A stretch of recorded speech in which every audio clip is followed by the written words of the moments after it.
The original Methodist Episcopal Chapel, built in 1825, was torn down in 1866. During 1867 and into March of 1868, the parishioners met in the town hall. On August 1st, 1867, the cornerstone was laid for the new building. It was quite a celebration, with over 5,000 people and dignitaries in attendance. Over the next several months, workers labored to create the edifice that stands today. The building was dedicated on March 26, 1868. The two towers on either side of the front facade were torn down in the late 1800s after lightning struck the one on the right side. The smaller towers on the steeple were also removed at that time.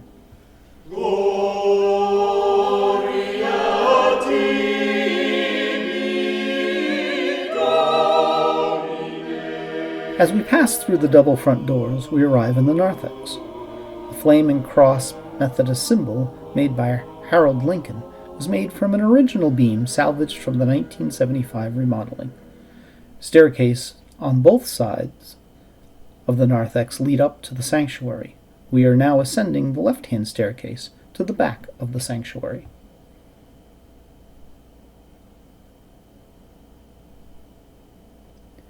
The sanctuary has gone through many renovations over the years, the first of which being in 1886, when the original organ was moved from the gallery at the rear of the sanctuary and placed on the pulpit platform, which was lowered by about a third in height. In 1887, the gallery was removed. Coves were added between the walls and ceiling to improve the acoustics of the hall, and the interior was redecorated. Additional pews and 9 memorial stained glass windows were also added. In 1906, a new Este organ was installed at a cost of $3,000. The air for the organ was supplied by bellows, operated by a water-driven motor. In 1920, the air supply was changed to an electric-driven fan. In 1964, the organ was entirely rebuilt by the Williams Organ Company, changing the console from pneumatic to electro-pneumatic control. In 1934, the sanctuary was again redecorated in preparation for the hosting of the annual conference. The pipes on the organ facade were painted silver.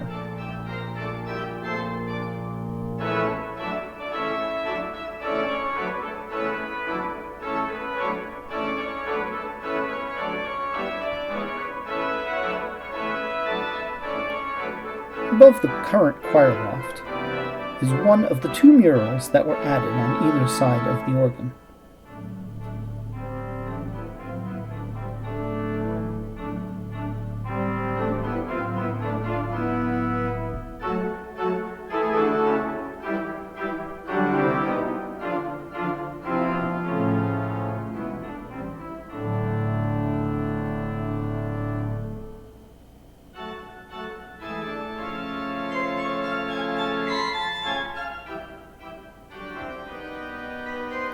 The current altar table in front of the organ console was made by Lester Huckins in 2016.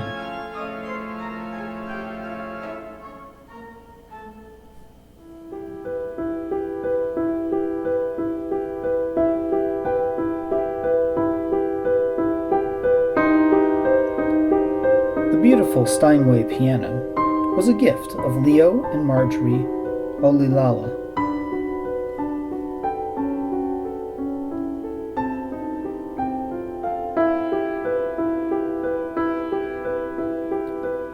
The current pulpit was added during the redecoration in 1934.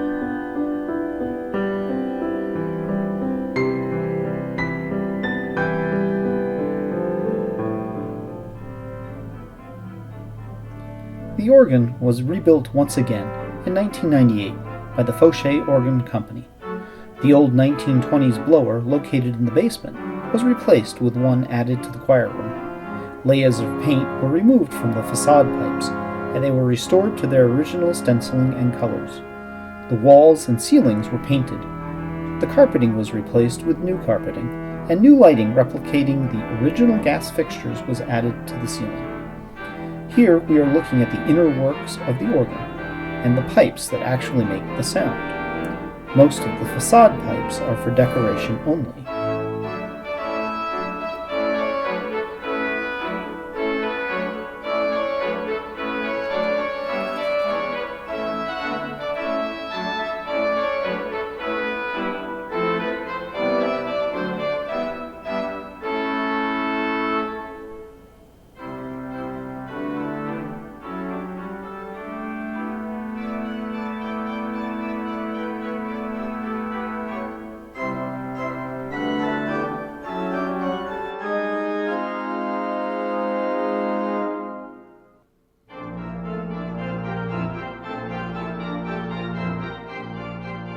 The handbells were given in memory of Ray Witherell, longtime member of the church.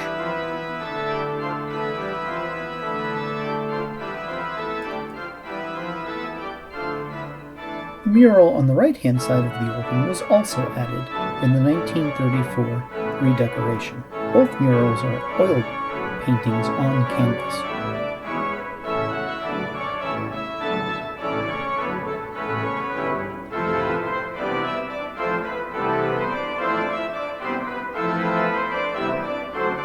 The original configuration of the pews did not allow for a center aisle in the church. So during the 1970s, the pews were rearranged to provide a center aisle in the sanctuary.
The grandfather clock in the rear of the sanctuary was given in memory of Ronald Peterson.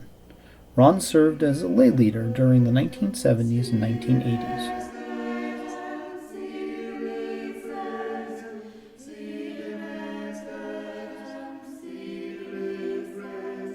As we pass through the doors on the rear of the sanctuary, we start to ascend the narrow and steep stairs towards the attic and steeple.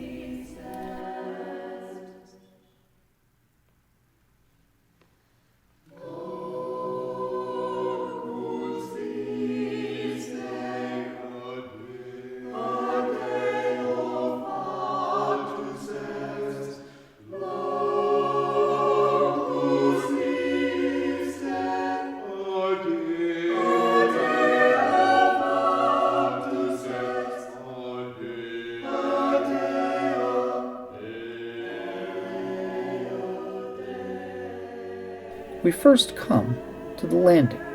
This landing more than likely would have been the original height of the gallery in the back of the sanctuary, before it was enclosed. Along the walls at this level, we can still see what remains of the original faux painting that graced the walls and the ceiling of the sanctuary when it was first built. One can only imagine how dramatic the sanctuary must have looked. This area is now used for storage, and it also houses the main circuit breaker box for the sanctuary and tower power.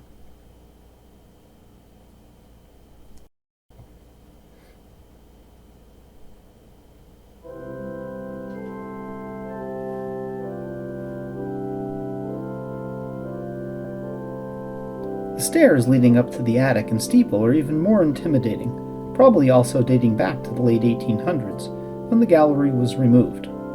They provide the only access to the attic and steeple.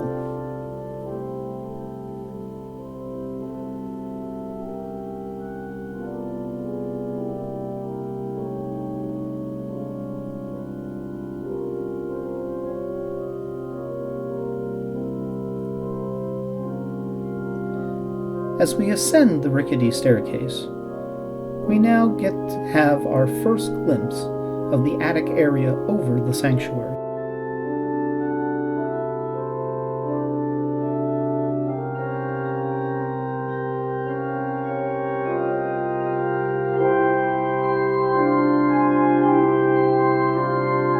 At the back end of the attic, there are two windows, which look out over the roof of the 1910 addition.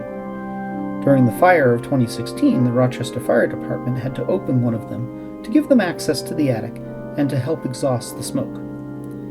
The items in the foreground are spare parts of pews. You can also see the blown-in insulation over the sanctuary ceiling and the canned lights that we have in the ceiling. On the left are the Verizon conduits. Some feed power to the antenna in the tower, and some return data received by them. They come in at the rear of the church and run across the full attic and then ascend to the tower. The box on the right was the original weights for the clock. It is simply a heavy wooden box filled with large rocks. The weight system kept the city clock running until it was electrified in the 1970s. This aluminum ladder leads to the first level in the steeple.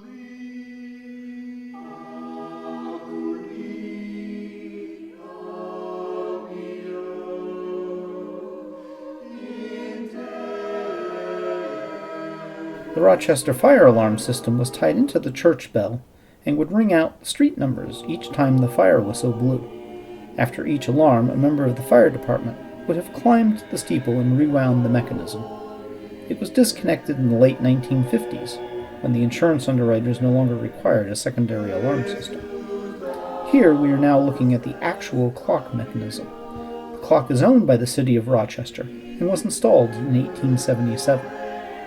In the rear of this area there is a pole that runs all the way up into the clockworks and is turned very slowly by the workings of this clock.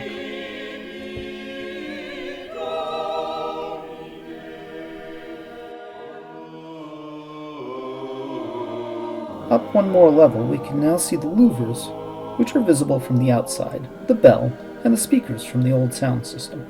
The loudspeakers were installed in 1953 as part of the Regina Nilsson Memorial Amplifier given by Reverend and Mrs. Maurer in memory of Mrs. Maurer's mother.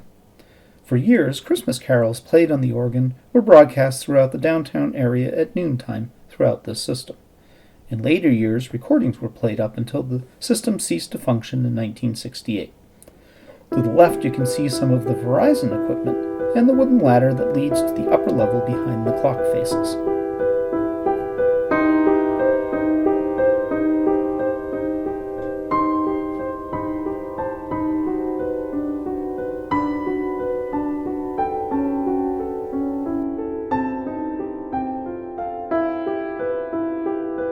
We have now descended from the attic and are back at the sanctuary level, and are descending the stairs leading to the narthex once again, and into the newly renovated Herd Hall.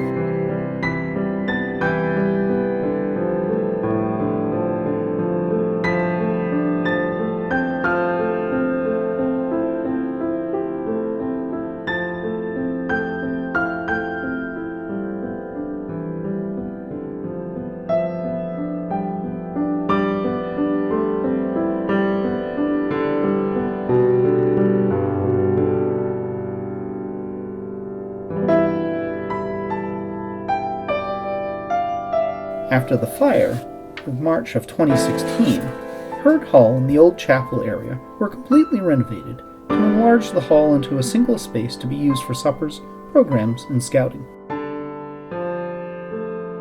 The white trapdoor on the right-hand side leads to a small basement area under Herd Hall. The original intent of the area is unknown.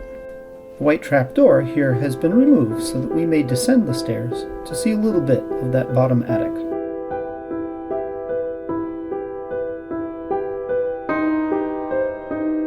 Some speculate that this area may have held coal.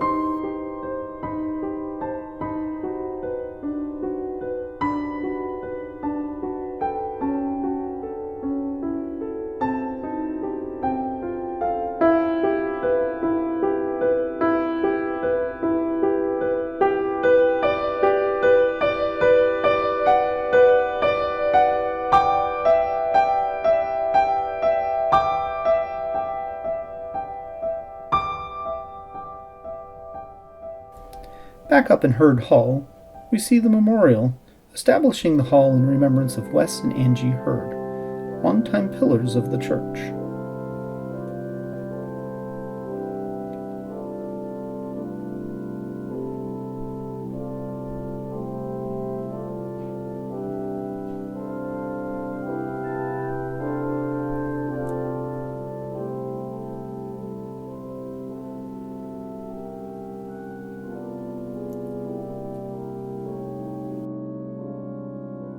From Herd Hall, we pass into the kitchen area.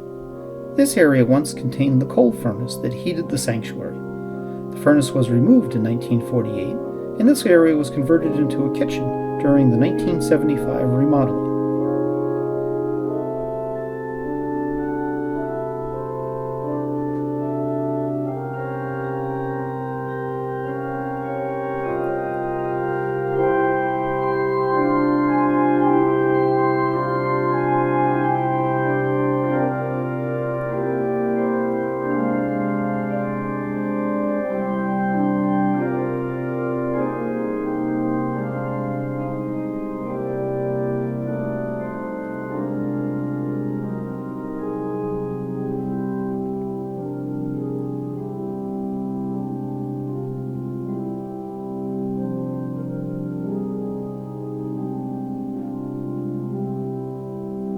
Back in Herd Hall, we pass through the doors into the rear hallway. To our right is a conference room that is currently being used by AA. The area has also served as the chapel from the late 1950s until the remodel of 1975. At that time, it became the nursery, and later served as a temporary office during the construction of the Woodford Building.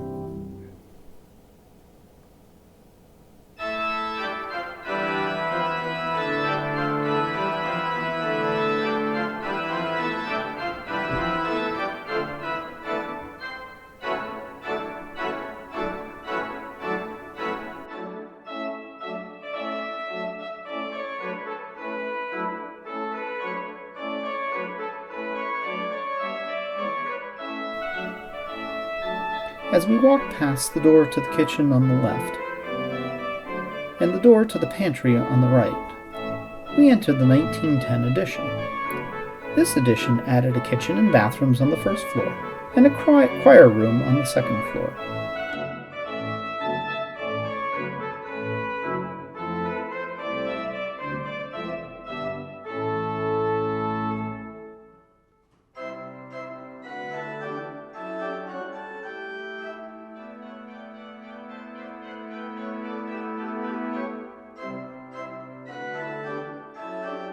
At the back of the building, we descend the stairs into the basement under the 1910 addition.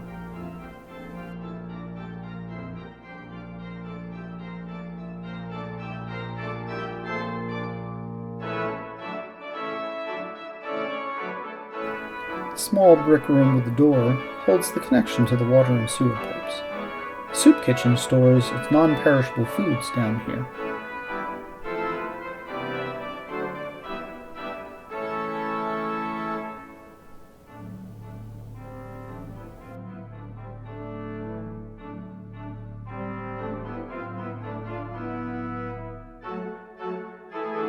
We now pass from the 1910 cellar area into a 1948 addition when the first oil-fired furnace was installed to heat the building.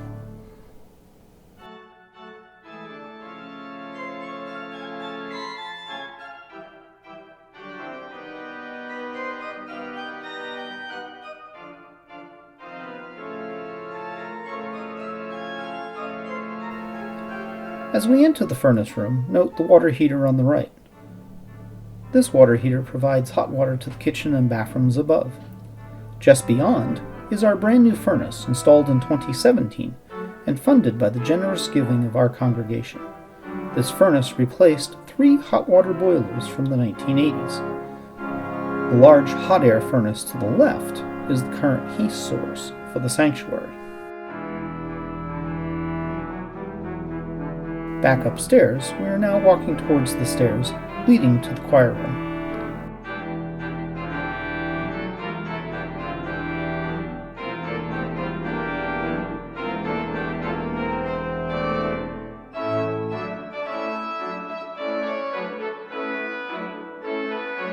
These stairs are virtually untouched and remain as built in 1910.